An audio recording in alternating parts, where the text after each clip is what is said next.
Alright, today I'm going to show you how to make this simple UI gradient. Just lets you use gradients inside of widgets. It's a material actually. I'll show you how it works. So inside the widget, you'll just have an image. And then on that image, you'll go to the brush section and change the material or image to the material that we're going to create, which is a gradient. And then if you want, you can change the color and opacity in here, and it'll change the color of your gradient. So you want to go to your materials folder, right click, create a new material, and then open it up. It's right here.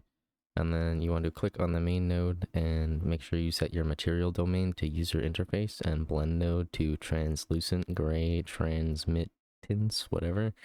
And then to final color, you can do a vector3 parameter, or it's just a vector parameter.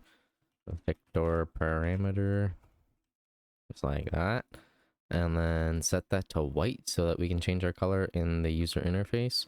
And then just RGB to final color. Gradient, do 1 plus a decimal point. So I put 0.75 so that it would take up like 0.75 kinda of the thing. I don't know. But yeah, it's 1 plus like a decimal point is what works nicely apparently. And then you want to put that into a multiply. Linear gradient is like the main node here, and then U gradient is like left to right, V gradient is up and down, and then this is just a 1 minus node. So if you want to go down and up instead of up and down, you know what I mean, you just do that.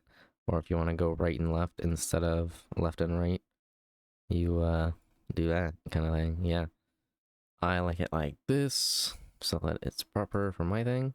And then, yeah, you just image, material, all good. And that's final product.